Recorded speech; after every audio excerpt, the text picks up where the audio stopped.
We're calling this special Putney Select Board meeting to order at 5 o'clock. And are there any adjustments to the agenda, Karen? Only if you want to have an executive session. Yeah, I think we should. So we should have an executive session after select board items. Okay.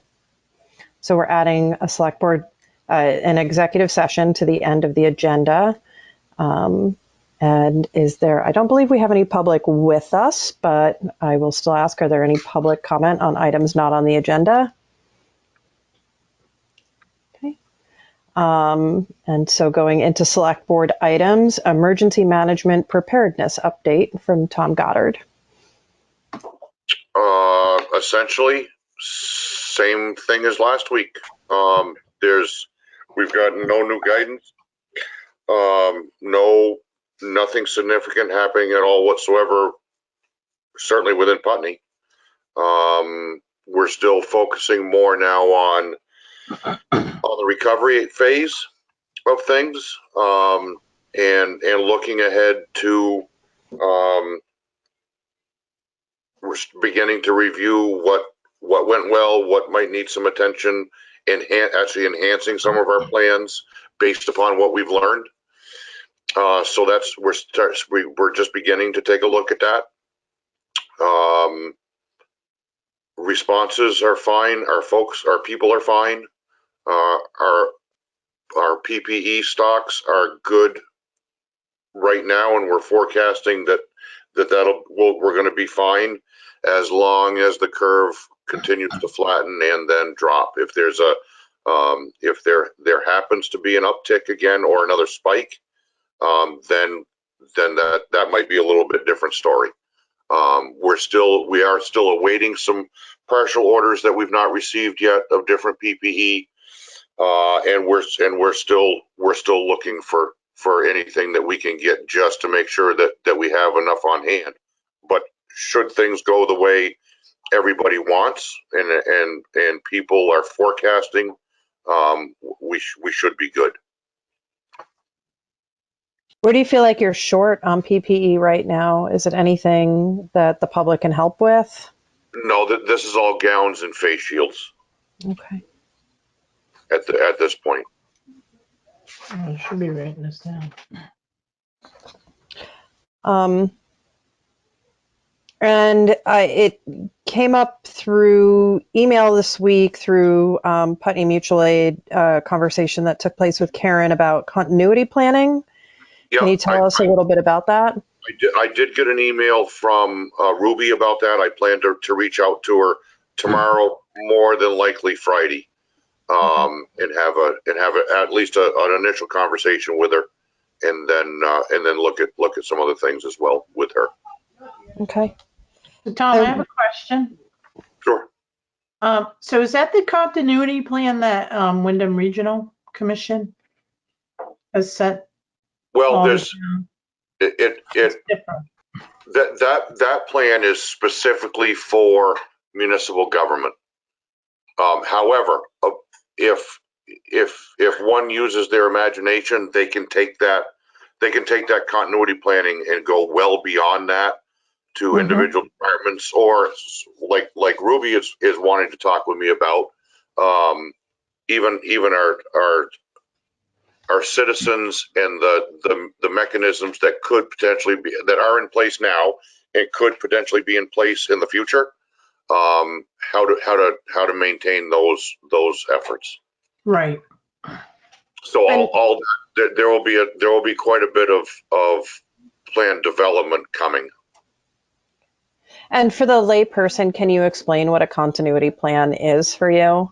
Yeah, absolutely. A continuity plan, and again, focusing strictly for the moment on town government, is a plan, a written plan that helps us to ensure that the operations of town government, the critical operations that are necessary day to day, and during a large scale event or a health pandemic or a large scale emergency, make sure that those functions are met and continued, and not inhibited in any way. many of the things that we've been talking about throughout these meetings. I've had a few people ask me about the burn ban. Is that going to be lifted anytime soon that you know of? The burn ban when it was enacted, is scheduled until May. Well, I'd have to look it up. It's either May 25th or May 30th. Okay. I think it's the 30th, I'm pretty sure. Oh, okay, yeah, I think it is the 30th. Okay. And that was a statewide order? Yes, that was from the Okay. Agency of Natural Resources. Yep. And again, the goal with that has been to not give undue opportunity or unnecessary opportunity for brush fires to start, and then have emergency services being forced to congregate. Things like that. So that's why it was enacted. I wouldn't be surprised, Laura, just based on, I mean, not that this was specifically addressed today, but the governor looking towards loosening things up. I wouldn't be surprised if on May 16th they said, yeah, the burn ban can be lifted as well. I don't know. I mean, just given that things seem to be going as well as we could have hoped for the most part, I think the resources might be available for that, but who knows? Would you be comfortable with that if that happened, Tom? Well, ultimately, I'm not the fire warden in town. Russ Ellis is, and I talk with Russ every few days. I can't speak for him 100% right now because I haven't touched on this with him specifically, but I think if depending upon what else is loosened up, so to speak, in the state, I think Russ would likely see fit to, within the town of Putney, loosen up the burn ban as well. And certainly, when I talk with him again, I'll actually be talking with him again Friday. I'll ask him. I'll pose that question to him. We've had overall conditions, rain, etc., that have made burning sort of more viable than it is in some spring seasons. So, right. I would think, but who knows? I think that's why I'm getting the questions. People are home, so they're doing a lot of trimming and they're building up all the brush and they're seeing that it's raining. And right, from the moment A&R announced it, a lot of us said, really? This is the time of year when, as long as the weather's right, that everybody wants to burn. But yeah, we'll just wait and see what happens. People have been super understanding when it's explained. Absolutely. Yeah, we've fielded a number of calls from folks that have requested burning permits, and we've had to tell them no. And then once we explain, then everybody's fine. Okay. Do you have anything else for us as far as an update goes? Okay. Nope. Again, knock on wood, everything right now is just, for the last few weeks, has just been status. And we'll take advantage of it. Yeah. Obviously, I've been working with Karen, and we'll continue to, as far as putting together numbers for the FEMA reimbursement, so on and so forth. But and as far as routine call volume, has that continued to be pretty low? Again, across the board, region wide, and within our mutual aid system, call volumes are down everywhere. And believe me, we're all taking full advantage of that. Yeah. Good. Yeah. Something's got to let up, right? Right. All right. Does the select board have any other questions for Tom as far as the update goes? Okay. Does the select board have any updates? I have a couple of items that I'll share real quick, and then if you two have anything. Do you want to let Tom go? Karen, do you feel like we need him later on in this conversation, or should we let him go? Are we going over the executive order at all? So I have a few questions about the governor's addendum 11 to the executive order. before Tom leaves. Okay, why don't we do that first then, Right. so that we can let him go? Because, so in the office, Tom, for the highway department, we are to wear masks if there's 2 or more people in the office, correct? Yep, I would. Well, I can give you an example of down at the firehouse. If there are a couple of us or 3 of us in the firehouse, and we are physically separated by walls, if I'm in my office, one of the guys in the watchroom, another one's out on the apparatus floor, then we're not wearing masks. If we're within the same room or the same immediate area of each other, when we're in the trucks on then we're wearing masks. Okay. So that I would be comfortable with that same type of scenario taking place within town hall. Okay. Now, mind you too, if we have visitors, then we would all be wearing a mask. Yes. Okay. Yeah. In the order also, it states, to the extent feasible, prior to commencement of each work shift, pre-screening, including temperature checks and surveys, shall be required to verify each employee has no symptoms of COVID. So fever, cough, shortness of breath, etc. Mhm. So what we've done at the firehouse, and a suggestion that I would have is instead of trying to figure out how to comply with that specific order, go back to one of the first directives that was pieces of guidance that was issued to us right from the get-go, and that is, and it's still in place, is anybody who feels ill, stay home. right. Now that doesn't necessarily help us as far as the public is concerned. Right. I'm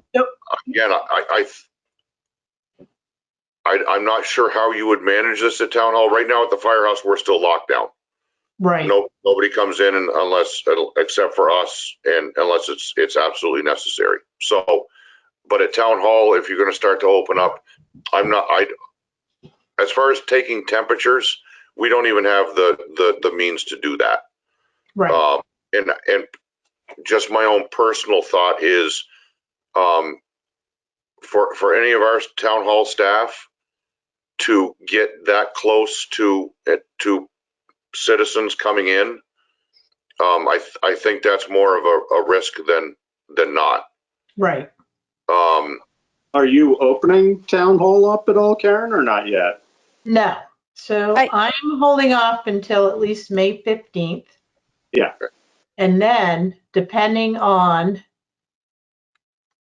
whether we have the same schedule we have now, it'll be case by case. It'll be appointment only. And right now, all I see is like possibly the town clerk.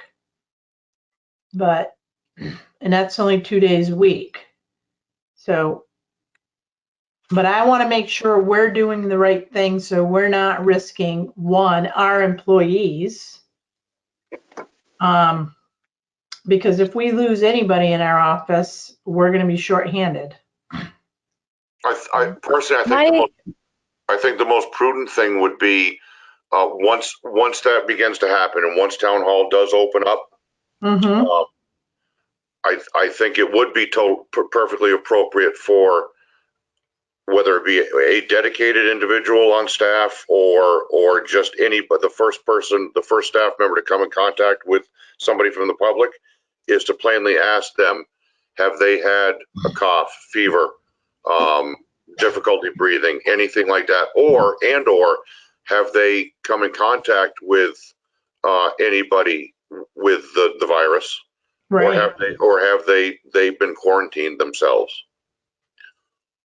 I just want to add to this. There was a little bit of conversation about taking the temperature of people coming into town hall, and that's not a part of the order. You only have to. The temperature is I believe, I know in our organization, we are all asked to take our temperature before we come to work at home. And then if we don't have the means to do it, our work does supply us with the means to do it. And so that may be something, getting thermometers right now is a very difficult thing, but it may be something that if folks don't have thermometers at home, we might need to look into acquiring those. As far as, like, I agree with Tom, having the first point of contact, asking those questions. You're also required to have a sign on the door that, We do. yeah, that tells We already people they have can't go any further if they have any of the symptoms. Right. So, and that might need to be on the side door too, even though it's not a public entrance, because it's a sign for staff as well Right. as well as the public. Yeah, I just want to be prepared and understand what we should be doing because Yeah. Yeah, I agree with what everybody's saying about first point of contact, asking those questions. One, not concern I would have, but question I would have, if you go any further than sort of how you're feeling now, as far as Tom, you were saying, contacts or proximity to others, that might be a privacy issue. I don't know. You're right. Some folks may take offense to that. right. Some folks may consider it to be private. And again, the reality is, even though somebody passes the screening, that brief screening is all negative. That Right. still doesn't mean they're not infected with the virus and they're not carrying. So, I mean, just to kind of really truly keep things in perspective. And if somebody refuses to answer those questions based upon whatever thoughts they have or beliefs they have, that's certainly their right. And I don't know, is it appropriate to indicate to them that they can't come into town hall? I don't know. I mean, the questions about symptoms, I think, are definitely fair game, but the question about contacts and or quarantine, I'm guessing that might be protected. So we just might have to be careful about that. Yeah, the other thing I would say that's probably worth doing and is whoever's keeping track of this, a little bit of documentation, just so so we know who was in town hall when, and that they were asymptomatic when they came in. Then if anything came back around, or if somebody in town hall were to get sick, we could have good, accurate contact tracing. Right, there's that tracing mechanism already in place. Yeah. Yes. Yeah. We do have the sign-in sheets. We had them prior to closing, and we'll have a regular cleaning schedule as well, so we can track, daily who comes into the office and what's getting done. Yeah. Excellent. Was that it for questions, Karen, or do you have anything else for Tom? No, that's it. Okay. Well, then I think we can say goodbye if you're ready to go, Tom. Okay. Thank you much. Have a good night. You too. Thanks, Thank Tom. you. Alrighty. Take care. Talk to you soon. Okay. Thanks. You're all frozen on me, so I hope you can all hear me and see me. I can hear you. Okay, Yeah. great. So everybody's frozen in really funny positions right now. Josh is not upside down. That has never happened since. I did take a screenshot of it, and I meant to send it to you all. So I will do that at some point. Do we have somebody on the line? We do have a, Caller 1. let's see.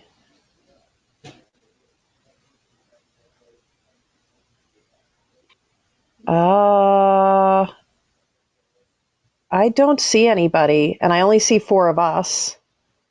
Really? I see, I have 5 people. Huh. So hang on a minute. Let me send them a little email or text, sorry. Yeah. Ask them to introduce themselves. Well, if that person's not showing up in my little where I can chat with them. Huh, I wonder if it's a ghost of Tom.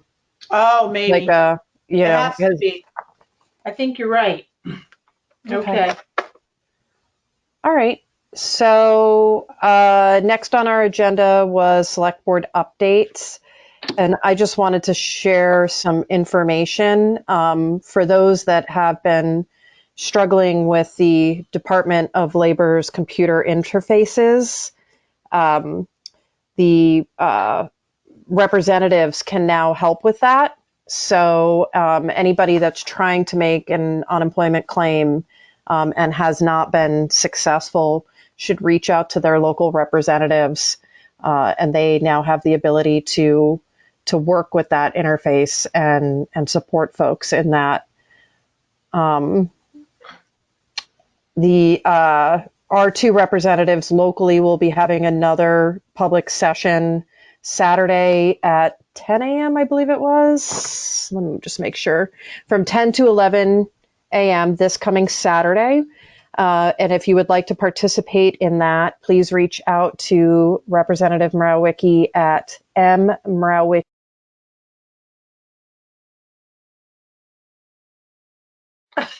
We lost her. Laura? Laura, we can't hear you now. If you can you hear us? Hang on, let me turn her on. No, she can't. She's not connected. Somehow she's disconnected.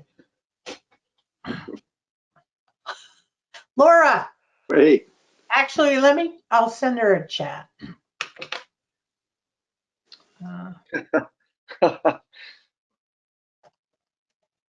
Dry run.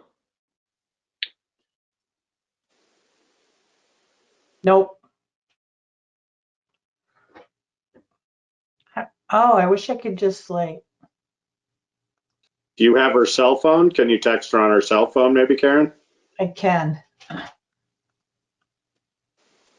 Can't hear you. Hey, What? where's my phone? Laura! Oh. Oh, no. God. Oh, she has her phone next to her. Look up. Yeah, no kidding. Look Hello? up. Look up. Look Kid. up. Hey. Oh, this is too funny. I can't unlock her either. Be a good reminder to watch her screen occasionally once she's done. Yeah. Oh, dear. Oh, well. Well, what are we going to talk about? Let me see if this will get her attention.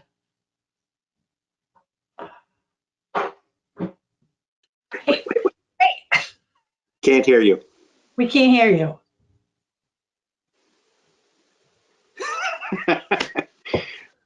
She's not. Can't hear you. You're muted. You're muted, Laura. Can you hear us? Maybe your plugs need to be plugged in.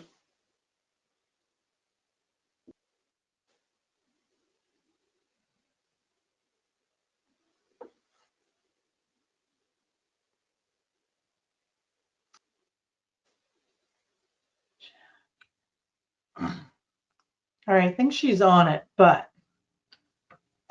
Can you hear us? No. I can hear you, but I don't know. I know. I'm Laura, guessing maybe her ear set is not plugged into her computer.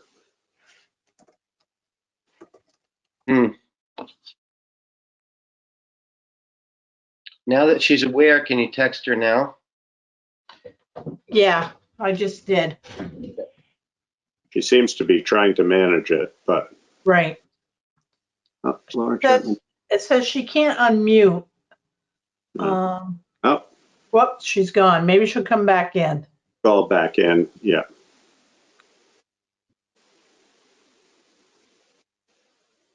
Hopefully, I don't know.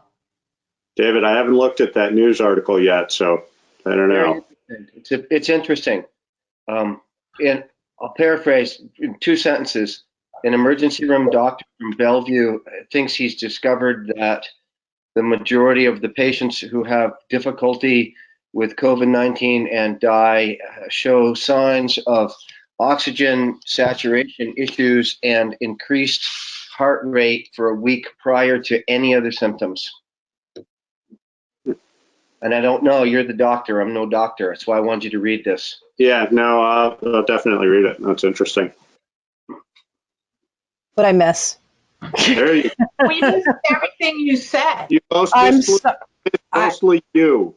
I don't know what happened. It was still showing the green, but you were all the green microphone, but you were all frozen. I couldn't even tell if you were hearing me or not. No. So the last thing we heard from you was that the representatives are doing a Saturday morning meeting. Right. Yep, from 10 to 11. And if you want to attend, reach out to Mike Mrowicki at mrowicki@leg.state.vt.us. And I believe that I'd already told you about them being hooked up with the Department of Labor.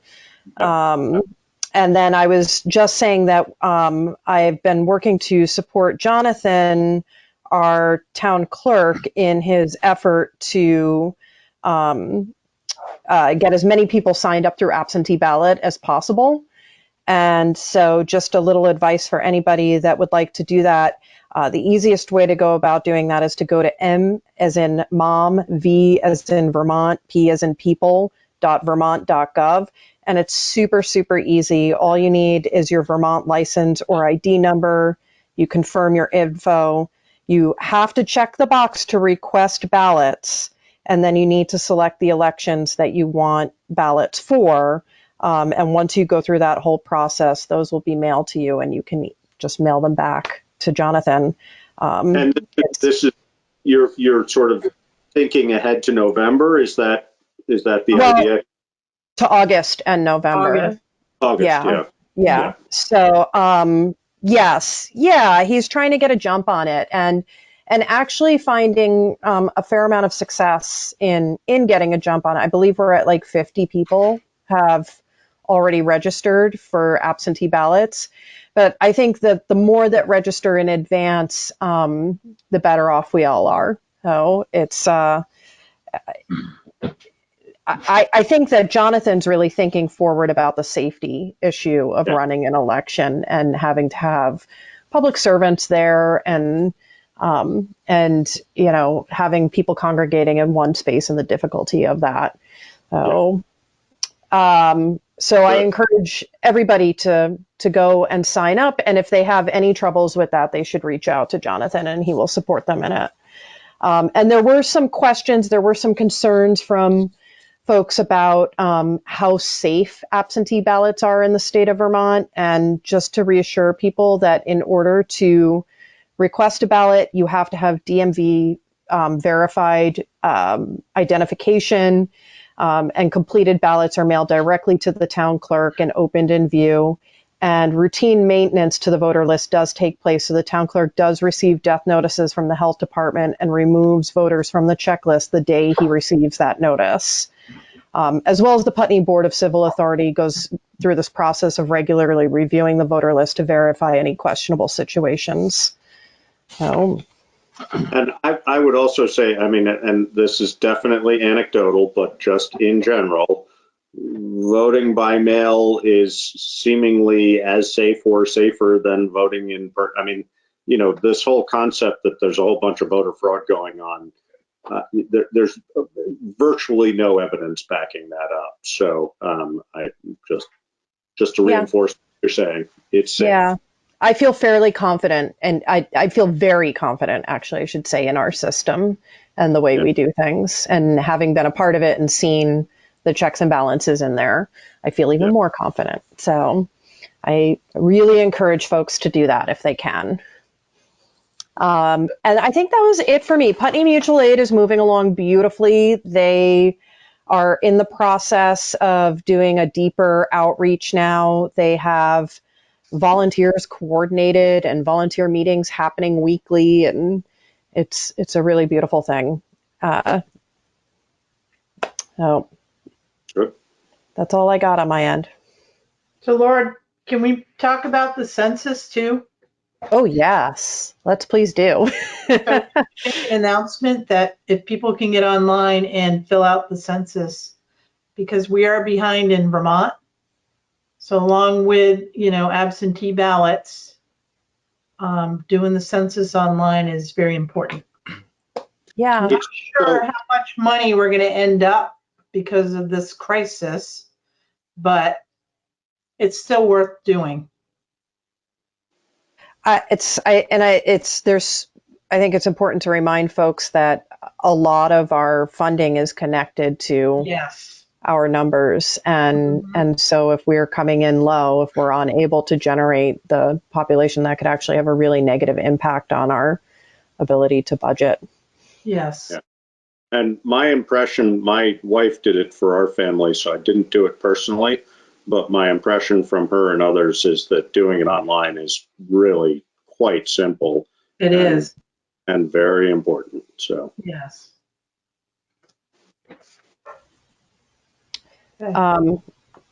Karen, did you, I know we didn't have necessarily, I don't believe this was on our agenda, but did you have an update about the surveys that have been happening? I'm getting back into the agenda right now. No,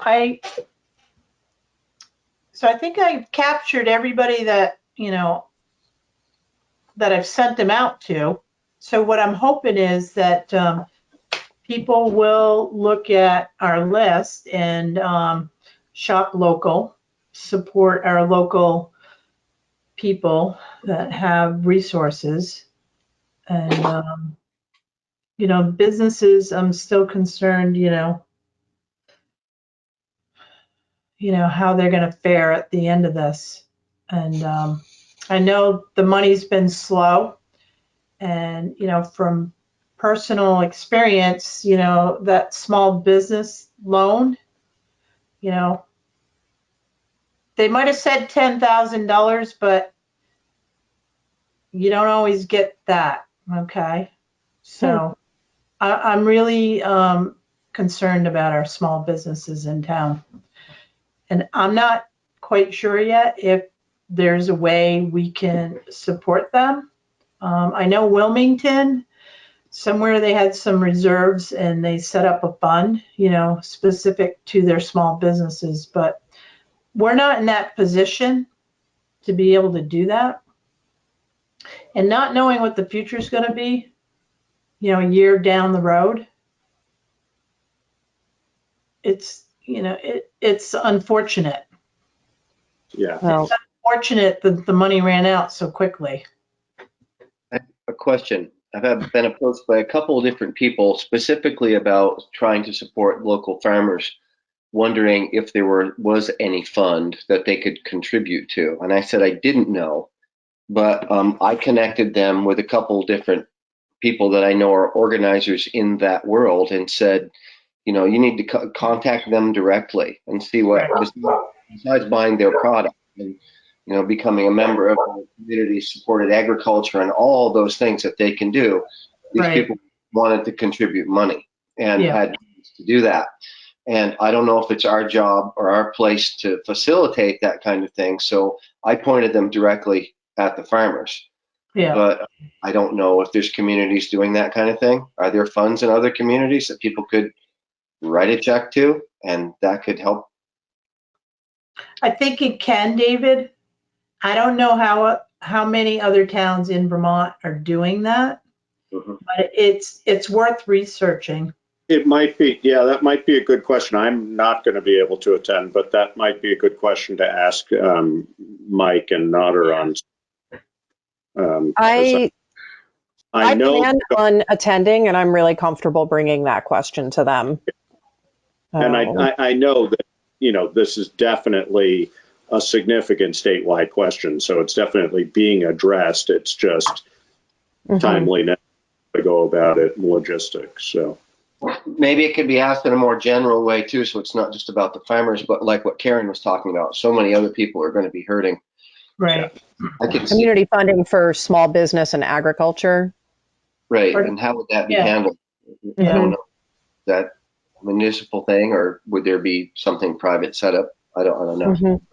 The other thing, and I feel like sometimes we're talking to an audience that isn't there, so it's kind of silly, but, I have gone ahead. I didn't attempt to get a small business loan, but I have gone ahead through it's called the PUA program, and applied for unemployment for self-employed. And, I haven't received any money yet, but by all appearances, I'm going to. And so I think that's a really important one, because I know some people early on, they hadn't set that up. They applied, they were told they were ineligible, but reminder that, and it is retroactive too. So Right. there is. That's really good to know. Thank you. Yeah, that's exactly what I was speaking to when I was talking about for those struggling with the Department of Labor's interface system. Many people that have applied for the PUA are really struggling. So many people were declined like through a glitch, and Yes. so they're being encouraged to go through their local legislator to get that straightened out. Yeah, no, I mean, it again, that was something that my wife did for us, not me. And it was very time consuming and cumbersome, but it does appear that it's going to pan out. So it's probably worth it. I'm glad that's working for you. I've heard today, in fact, I've heard many people that have been in this waiting, holding pattern receive their payments today. Yeah, Really? we received payment, but we got confirmation that in theory we will be. So that's good. I'm glad that worked out for you. Yeah. Okay. Well, that kind of leads into our next conversation about the public assistance state federal emergency. Notice that we received, or Karen received and shared with us. So I'm working with Tom. So the threshold for public assistance is $3,300. So Tom anticipates we're going to be over that number. So I'll be going on the portal and opening up that account. And we still have a ways to go. So not sure what it's going to. Is this actually FEMA money, or is this different? No, it's FEMA money. That's what that's Yep. Yep. So I'll keep you updated on that. But from the workshops I've been going to and the emails, and the lack of funding that's going to be down the road because of this COVID. And I'm not sure when we're going to feel that impact, but it will be there. And the state is going to feel it first. And of course, it'll come down to us. So we're going to have to brace for that, because I don't know how bad it's going to really be. And again, these are all conversations that we have with the legislators, and Brattleboro Development Credit Corporation too. They're talking the same language, and they're trying to help businesses and guide people, so they don't lose their, business. And we just don't know how it's going to turn out. Yeah, and my sense certainly is that it's going to continue to unfold over a very long period of time. I mean, it will have a very adverse effect in the relatively short run, but it's going to have a really long, sustained effect for who knows how long. I mean, I think that people who know a whole lot more about this kind of thing than I do are saying we're really looking on the scale of the Great Depression, sort of, at least, and that was years and years. So I think and especially we're really still at the beginning of this COVID question too. I mean, if this spikes back up in the fall and really plays out for a longer, more difficult period, it's going to take a huge toll. So I think it's going to be long. And I think that it really brings us back, those conversations we started having, coincidentally, just a little before this all started, Right. of, where can we cut back and how can we be fiscally responsible? And I think we're going to have to make tough choices and sacrifice some things we're used to. And that's just what it would be. And we'd be silly not to do that in the short run on the assumption that things are going to get better relatively soon, because I don't think that's coming anytime soon. So, And I think, totally agree. And I had a rather lengthy conversation yesterday with one of the select board members of Guilford about the approach that they've already started taking.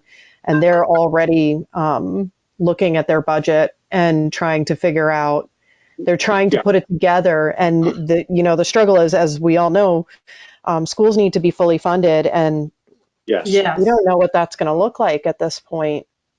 So that's something that I hope that we continue to have these meetings and we start to dive into that. And I know most of that work falls on Karen, but we are here to support that. And I think we're going to be taking a pen to things in a completely new way. And that we received an email today, Karen received and forwarded an email to us from Karen Horn. yes. That asks questions about reaching out for support from the federal. So I think those are great. That's like a great launching point, these questions. Yeah, they do that like periodically. So they reach out to all the municipalities just to try to understand where we're at, and But I also think that, there's already been discussion about the disappointment. I mean, Mitch McConnell's statement the other day that states might want to consider bankruptcy. Seemingly that's not legal at this point, and not a viable option, I don't think. But, the reality is federal money, they're going to be taking a pen to things too. I mean, yes, they're doling out money right and left right now in the hopes of keeping this from crashing all the way. But the reality is, as this continues on, their ability to fund things is just going to, as it will be for all of us, is just going to mean incurring debt. And that's, at a certain point, somebody's going to have to say, no, we can't do this anymore. So right. how that's going to play out. So here's a question for you, Karen. Is this a conversation that you could have with department heads where we get them thinking on this already, how they can start saving from the current budget and thinking forward in like, what do we really need and where can we cut things? Where can we cobble it together? Because I don't think that this is going to get much better anytime soon. It's going to get hard. The other thing too, I just want to acknowledge, Josh, your comment, and I am thankful you said it, because we do really need to look at our budget, not have excessive spending, and the four of us are going to have to work together and really sharpen our pencils, because it won't happen fiscal year 21, but fiscal 22, we're going to feel the pain. Yeah.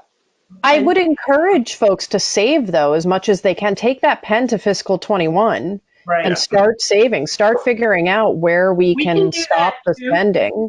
We can do that too. And, banks are going to allow municipalities to borrow. That would be the last thing that I would like to borrow anything. I agree with that. Yeah. No borrowing. So we can, not spend money. We can tighten our belts. And, you know, our two biggest ticket items right now that we're still moving forward with Yeah. is the fire engine at $500,000, and then, you know, a highway truck at 200,000. So I felt strongly about this before this COVID even hit, that we should go closer. You and I had lots of conversations about this, Karen. But now the other thing too is I've been told, and I haven't looked into it, but I will by next Wednesday, that interest rates right now are so low. But a week ago, that was not the case. So I'll research that, but we also need to keep in mind how we're going to move through the next year. yeah, no, and I think that you know, I mean, I have been clearly stating for quite a long time that with interest rates as low as they are, borrowing is fine, and I still stand by that. But our ability to repay, even at a low interest rate, Right. given current circumstances, I don't take back what I have said, but I feel differently about borrowing even at very low interest rates when our ability to collect tax money is likely to drop off. If people can't pay their taxes, we can't borrow money. I think that's the bottom line. And I don't think people are going to be able to, I think we're going to be looking at some deferments. So, and, you know, and that's the recommended advice I've seen, is that we defer as much as we can through this. But I really think we need to reconsider these purchases. Yes, and I guess I'm not sure whether this question, I read the stuff from Larry, and you know, I have a clear impression that we could go to a bank to borrow for the fire truck if we decided to do that. The only thing I'm not sure, and I think the answer is no, is we are not, because of the votes we took, obligated in any way to go through with these purchases. No, correct? we're not. No, we're not. Was my sense too, so I just want to make sure everybody. Question about that. We're not obligated to go through, but can we then just choose not to? Yes. If we're not obligated, we can do that with the road crew. I know that, but can we do that with the fire truck? The vote, the Australian ballot, was just about getting a bond, correct? It gave us permission. This is my understanding of it. It gave us permission to do this. It didn't charge us with doing it. Right. Okay. That's good. my also, but I guess we ought to, if we aren't 100% confident about that, we should confirm that on both of them. I would say, yeah, because I think if we can put off these purchases, we probably should. Definitely. Yeah, I wholeheartedly agree. And I think that we need to take a fine-tooth comb to everything else and encourage, you know, the library encouraged the library to reach out to folks that have been very supportive of them in the past, because the town may not be able to support the way that we would like to. You know, and they have a little bit more flexibility, I think, in some ways than other departments do as far as how they can acquire their funding. So, the other thing, and I hate to bring this up, but we are certainly, you know, it's often said that the select boards, what they have, the purse strings, you know, we could definitely tell our departments, and I don't think we want to go about this way to start with, but we could say, you got to spend 10% less in the next X number of months. Right. My instinct, and I think what we've sort of been talking about, is first asking them, hey, can you really look hard at your budget and see what you can do? And if we felt that they weren't doing that effectively, which I have high confidence in all of our departments that they will do effectively, but you know, we definitely have the right to tell them, you can't spend that money. So, Can we set realistic goals for them? I mean, and I say realistic, we're asking, it's a big ask, but it's also for the good of everybody. And I think that they will want to be supportive of that, even though it's going to be difficult on them. So if we can set realistic goals and ask them to meet those realistic goals, keeping in mind, like the fire department has to do certain spending for COVID, and hopefully that will be reimbursed. But outside of that, like, where can we cut things to, and so just encouraging them to do that, as you said. Well, and it's been this ongoing discussion for, the example that I certainly have brought up of, yes, we could cut the highway department, but then your roads won't be maintained as well as you might like. But maybe we say, you know what, for a year or two, our roads aren't going to be quite as nice as we're used to, and that's just what it is. And again, do we want to mandate that, or how do we, maybe at some point, I don't know how you do this. Well, I mean, I suppose these meetings function as that, but, having a public forum of some sort of saying, hey, folks, we're all in this together. We need to have this conversation together. What are you willing to sacrifice over the next couple of years so that 3 years from now, we might be able to start crawling back up, because we don't want to be looking at pushing ourselves any further down than we have to. So absolutely. I think that it's important that we change our culture towards this in the future, and that this could be an opportunity for us to start living more in need and less in want. And I have felt, and lots of people I know have felt, that we live really well in this town and have really nice roads and an incredible fire department and spend a ton of money doing that. And people vote that in. I get that.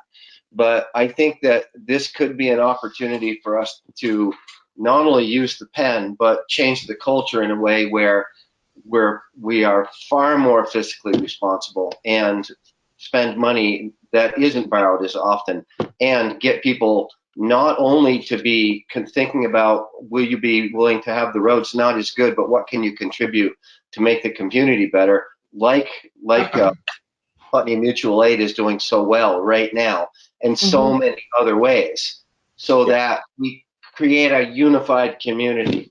Right. I like that, David. I really think this is the time we could use this. And I'm so glad to be hearing this right now. Thank you. Thank you. So I think an informational campaign as we start acting on these things will be of the utmost importance. Making sure that we're communicating strongly with the public and asking those questions, like you said, Josh. What is it that you can live without? Like, where do you feel like you as a community member can sacrifice so that we can all continue on and make sure that we're paying our town employees a fair wage and able to retain them, but not maybe have all of the other things that we're used to having. Right. Here's a fun example from when I was a kid. One of our favorite things to do as kids was to slide on the sill and runner sleds. And we could do that because we had one sand truck, and it came the next day or the day after that. Okay. Yeah. So the roads got plowed and everybody was responsible, and they had chains in their car or their truck, and they didn't go out until it was plowed, and it wasn't anybody's fault, and they weren't calling Karen every day because there was a little water coming across the road, and we all got to go sliding and everybody was fine. Okay.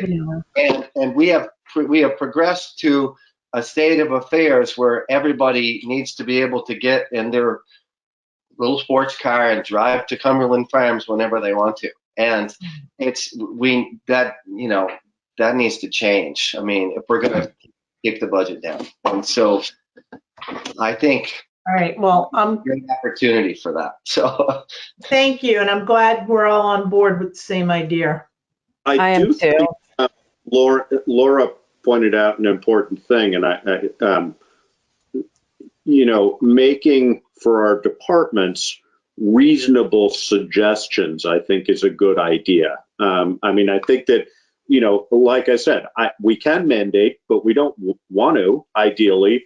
But I think we probably should have a discussion of saying, is it reasonable for us to ask them to spend 5% less or 25% less? And then try and help them figure out, basically come up with a suggestion. I think, you could go to them first and say, this is coming and I'd love you to start thinking about it. But then we also, amongst ourselves and or with community input, say, hey, how about, we'd really like to see you cut 15% off your budget. And, we don't know you can do that, but we think you can. And we're hoping you can look at trying to do that at least, if not more. Because I think that just sets a bar that's not unreasonable. As long as we aren't being unreasonable, if we said, hey, you got to cut by 50%, I don't think that's realistic. But if we said you have to cut by a certain percentage, Right. and can we help you do that? I don't think that's unreasonable. So I think some unwarranted, overspending that I think we can bring it into control and be realistic about it. On the flip side too, Josh, is that we rely on revenue, from the state and from our private schools, So if there's a shortfall, then we have to offset that expense budget by that much. Yeah. The other thing too is I know we're going to have a few pieces of equipment that'll be paid for, which is going to help us, but it's not going to help us if we add, more, right? Going to be another $100,000, a year, for new equipment. So I mean, I think we another can control it. And I think another component of that, and I know we do this, but maybe we push it a little further, is being proactive about maintenance. I mean, for example, with our trucks that are 10 years old, say, you know what, when they turn 10, that's the time to take them in and get them really looked at. And yes, we will spend a little bit of money doing that. But hey, if it buys us 3 years by doing that, as opposed to costing us downtime 6 months from now, let's do it. Could we ask department heads to go through their budget now and give us what they feel like is the most that they could cut? They take the red pen and go through and cut as much as they feel comfortable with, and then see where we land with that and use that as a launching point. For fiscal 21, you're talking about? Well, I think to slow down the spending now is important, and then to go through for the future as well. So, well, I have to agree for fiscal 21, it should be done. We're into almost May now, so we have 2 more months for this fiscal year, Laura. So I know the highway department is in really good shape. I'm not concerned with Brian's budget. I looked at the fire department. That's going to be tight. It's going to be really tight. That scenario of you saying, I've looked at the highway department budget and it looks really good. In the past, at times, we have been able to say, that's great, let's go do X, Y, and Z because we are looking so good 2 months from the end of the year. I think this is an opportunity for us to say, hey, things are looking really good and it's solid. Let's keep that on that track, Right. And, another one that occurs to me, and, the likelihood of us finding any large packet of money anywhere is pretty insignificant. But if we take little bits off of a lot of things, that's not a bad idea. And for example, it occurs to me, we've got these bids out for RFPs out for mowing and for maintenance, Maybe for the next year, we mow the cemeteries once every 2 weeks. And, I don't know that that's realistic, but I think that's the way we need to be thinking. Maybe Brian spreads, 20% less gravel on the roads for the rest of the spring. Maybe, again, Right. what's realistic and what we should be, but even little bits accumulating now are going to be helpful for us. I think it's a mindset that could change too, where in lots of ways, not just spending, but the way you use equipment. Truck's 10 years old and truck's 5 years old. You're using the 5-year-old truck more than you are the 10-year-old truck if you can. Right. If you're a job that's more difficult. I mean, I don't know what his mindset is. I don't know how he does that. That's how I do everything with what I have. And, I know what not to do with a certain piece of equipment so that I can keep it working for something else that I need. And we do that in so many different ways. And maybe we need to have a meeting to just, talk to the department heads and let them know this isn't us doing this to them. This is COVID and everything that we're going to be dealing with. Get them on board with that so we're all on the same team. And especially to help Karen. Proactive. Yeah, definitely proactive. And I think that applies to everything we've been talking about. Yes. I mean, from community involvement to vehicles to, expectations, all sorts of things. Right. No, David, and I think your point is good because, it's a whole lot more important to do that if you aren't thinking, well, I'm only going to have this truck for 10 years and then I'm going to trade it in. That's right. And I think Brian does think that way because he naturally thinks that way. But I think whatever we can do to encourage that and to, reward it is not the right idea, but to make it something that is good, Right. Being a cheap Yankee, David, sometimes you might be a cheap Yankee, but yeah, exactly. But that's not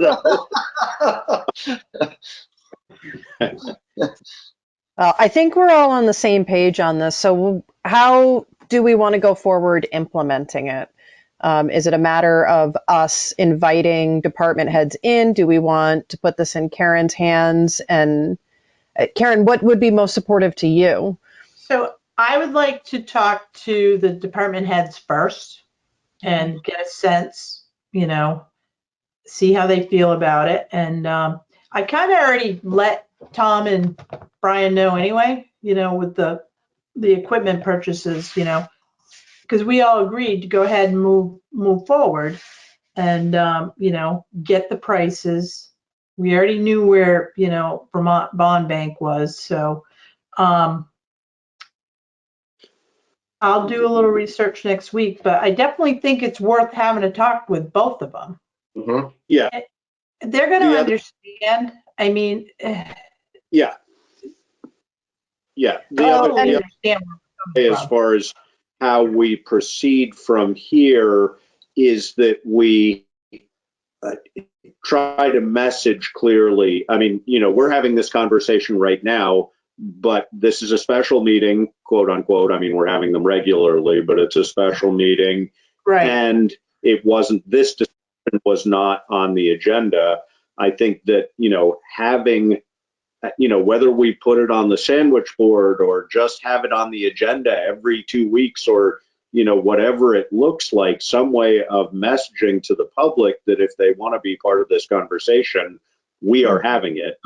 Right. And we would invite people to be part of the conversation. And again, are we talking to an audience of 6? Maybe, I don't know. But, if we aren't inviting people to include themselves, then we're not picking out.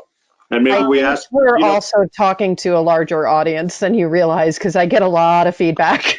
So no, I'm aware we are, and I was saying yes, but sometimes it feels that way, particularly when it's format. But it might also be another, I don't know whether opportunity is the right word, but another survey, and what that survey would look like, but to somehow, and maybe we try and task Putney Mutual Aid or somebody with saying, hey, this is how we're thinking, and you guys are in more touch with more people right now than we are regularly.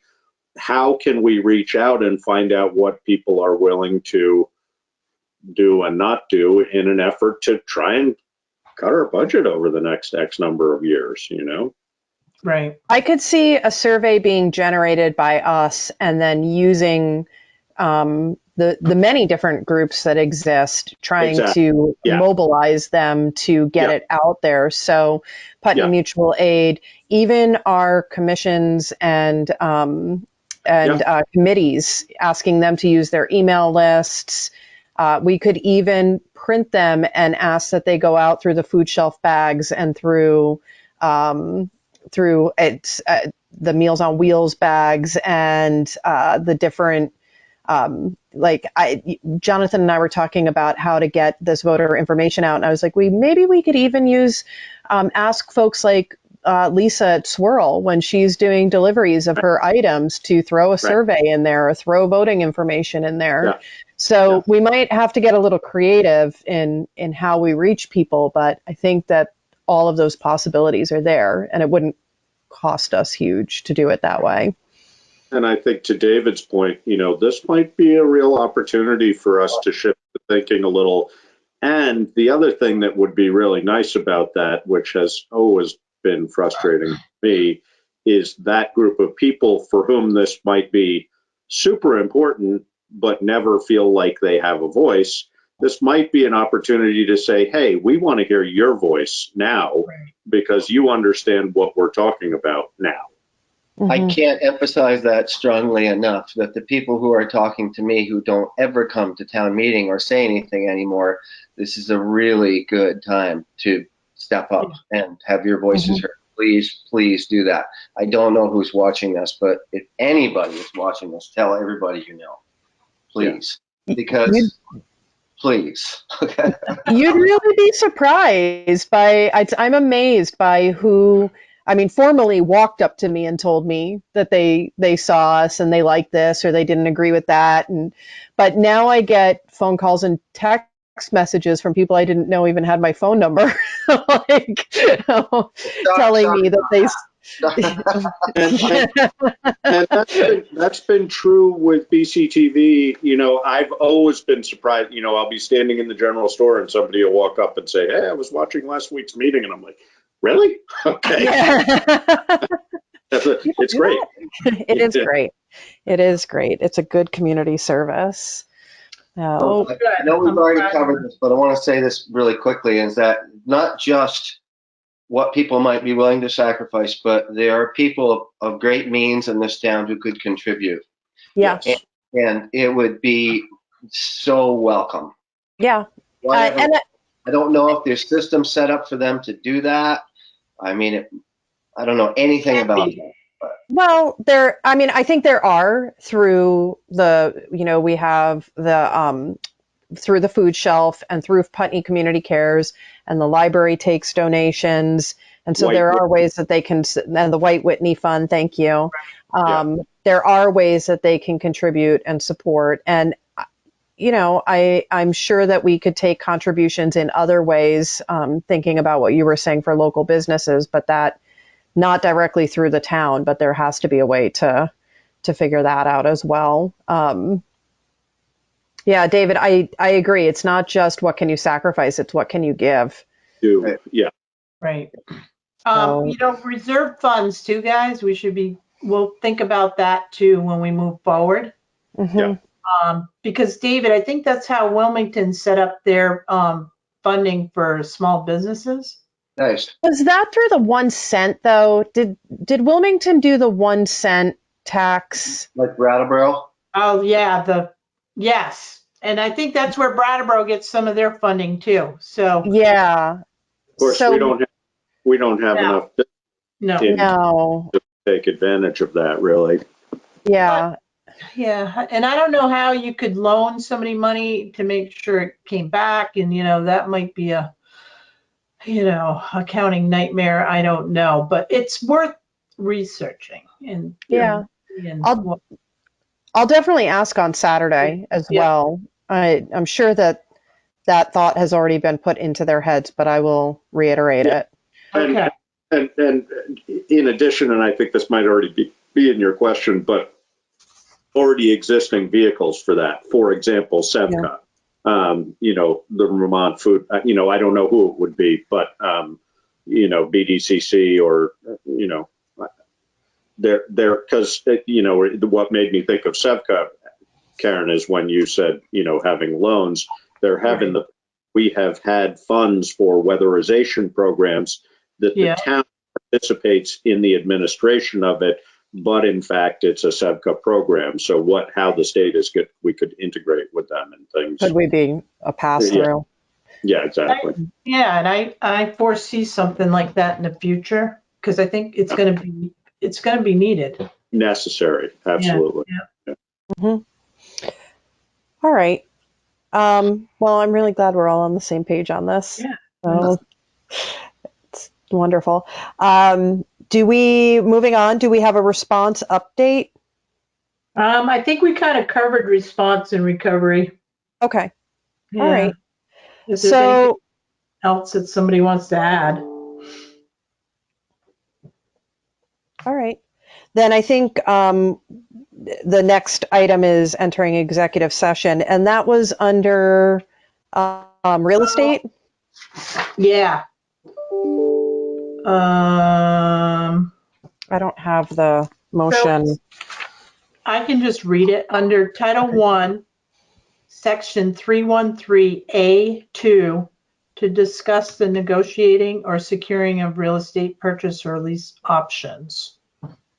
I make a motion to enter executive session for that purpose. And I second that. Okay. It's been moved and seconded. Any discussion? And if we make a decision, we'll start recording again anyway to adjourn the meeting. So if we make a decision. This conference will now be recorded.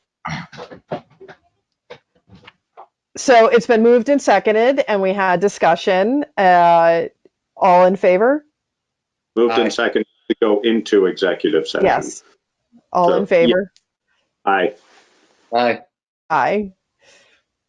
It's been passed to go into executive session. So we just left an executive session where we decided to ask for legal review before taking any further action on a matter that we had previously decided. And our next emergency management preparedness meeting date is May 13th of 2020 at 5 o'clock. Same go-to meeting place. Do I hear a motion to adjourn? Our next regular meeting is next week at 5:30. 5:30. That's correct. Move to adjourn. And I'll second that. Okay. It's been moved and seconded. Any discussion? Hearing no discussion, we are adjourned. Thank you. Thank you.